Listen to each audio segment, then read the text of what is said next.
Sai Pallavi, I know that you just spoke about rejecting a fairness cream endorsement, and you said that you also felt like different from the rest of the entertainment industry. Do you want to speak about how you came into the entertainment industry and why you felt different coming in? So, hello everybody.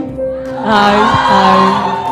And you all know what happened and why I had to say no. It's just that I've been one of you. I've been equally insecure during one period in my life. It took a million souls to actually reach out and tell me that I look beautiful the way I did. My first film, Premam, I was accepted with my pimples, with everything I thought was a flaw. But everybody loved me for the way I looked, so I thought I'm in a place where I get to inspire, or at least when I grew up, I did not see somebody who was at least saying normal.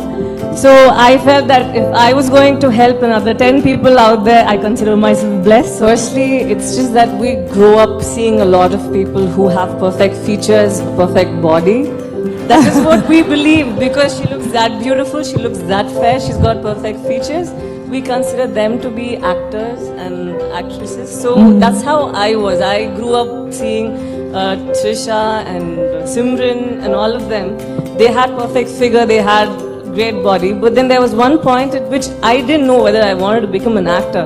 But there, I always had this insecurity when I was in Georgia doing medicine. So I was with these Georgians, people who were very fair, and then they didn't have pimples, but I had all of this. And I didn't know whether I could accept this or accept myself for who I was.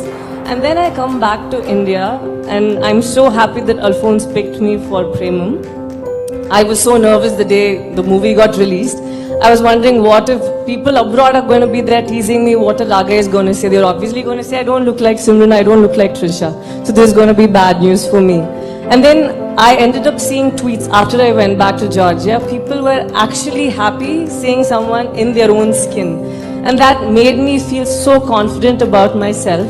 And then I wondered, okay, maybe that is all it is. Maybe if there's somebody up there, a lot of people will feel very happy about how they look. So that is how I felt when I got into the industry. And I'm blessed that I worked with directors who liked me in my own skin, and they did have me put on makeup before, say, pre-shoot. But then they saw that it was not the real me, and I couldn't emote as much as I did without makeup, so they asked me to take it off. So finally, this is where I am, and I'm personally very happy that I happen to be the one over here, really. That is so true. It's all about accepting who you are, right? And something so superficial like your skin color that you can never change.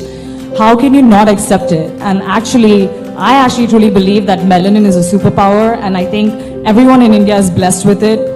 We generally look at the whole population and we think that there are a few people who are mocking at people of this color, but honestly speaking, when I was in school and college, I grew up with friends who would look at a girl who had a darker boyfriend and said that, hey, you can actually do better, you're way out of his league.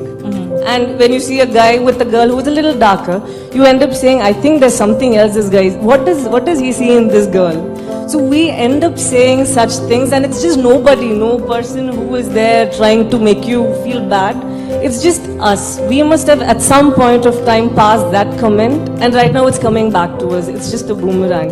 So when we start putting out positive views about how we feel about others instead of pointing. And another thing is social media. Right now, just because you have this curtain of anonymity, you end up writing whatever you want. You just say something when you're not in a very good mood, but the problem is it affects someone else somewhere else. So you have that power to actually create a change. Come on, I just told you that I felt insecure. I didn't see any of you, but come on, few of you from here would have said something sweet about me, right, when the film released. So I believed that and I took it, and that's how I felt good. So I think it's just about, it's nobody else. It's not like the world is trying to bring you down. You are there, and it can even be us. We were there at a very naive period, at a very bad period where we said some wrong things, but it's time we change. We know that it is possible for us to sin, but then it's important for us to consider or respect others' feelings and accept them for who they are. Just look at their character and just fall in love. That is all. Yeah. We want to felicitate Sai Pallavi for turning down a fairness product advertisement. I did this for us all, and this doesn't end right here. Understand one thing, because it's just not the fairness companies that we need to ban or anything. It's just that normally people exploit our insecurities. That is all.